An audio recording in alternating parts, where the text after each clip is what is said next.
11th episode of the Arcade Cabinet, where we put smaller titles in bigger perspectives. And today I'm reviewing Xbox's free game of the month, So Many Me.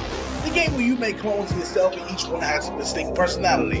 So I hope you guys are ready to pop off your clones. So let's get started. Originally paving his way to PC of last year, the side-scrolling puzzler So Many Me makes his way to Xbox One as the free Go game of the month. You play as the me named Philo, off looking for grand quests and many damsels in distress. You finally find a major adventure that you get caught into.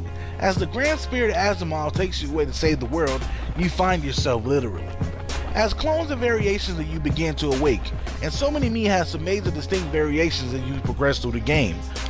First off, let me start this review by saying I love the art style for So Many Me. It's bubbly, vibrant, colorful, and just full of life. The artwork feels like I'm looking at a kid's show as I play along. I can start looking at the colorfulness of So Many Me and not want to look away. Even the bad guys and situational hazards in this game look as bubbly and vibrant as the good guys in this game. It's cutesy in a good way. You really wouldn't do it justice by not taking in the level around you. I genuinely like the style. It's really, really dope. Don't let the kid-like artwork style confuse you though. So Many Me actually has some very, very difficult puzzles, all ranging in variety too. From switch-off puzzles to gravity puzzles to having to switch off from character to character, So Many Me doesn't lack when it comes to the puzzle variety and execution. It keeps you on your toes from the trial and error that you'll continually keep redoing over and over and over and over again until you got the job done. It's actually very well done in So Many Me. So Many Me has a lot of replay value. They have a completion percentage when you finish a level and shows you everything you missed and what you may need to run back for. You can teleport back at any level at any time and get what you missed. And since certain areas and certain levels you can't even necessarily reach until you get something in a future level, So Many Me reminds you that hey, here goes what you need to do later on if you successfully missed over something or skipped it. Definitely something else cool I like about this game.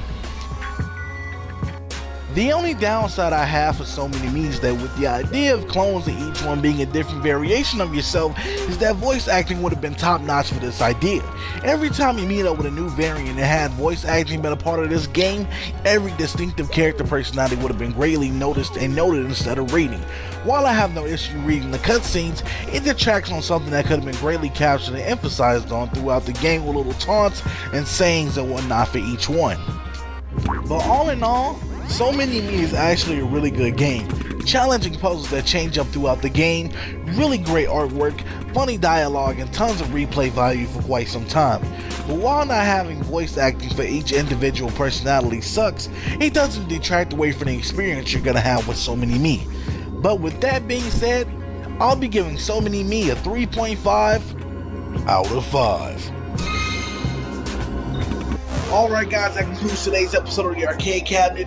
Tune in next week while I'll be reviewing the side-scrolling slasher Bogard the Viking, a game where difficulty has no limits. Also, do you have a request? Do you want to see a title on a future episode of the Arcade Cabinet? Well, you can email me at TheArcadeCab@gmail.com and I'll make sure to get back to you as soon as possible. Also going down next week is my part 1 and 2 series for the Prototype Biohazard Bundle. I'll be reviewing Prototype 1, so stay tuned for that. Also, I want to give a big shout out to the homie TheProdigalEnigma for the beat use today. I can put his link in the description box below where you guys can check out his work, and please do, he makes some good music. Alright guys, so until next week, we'll tune in, turn up, and throw down. I'm out.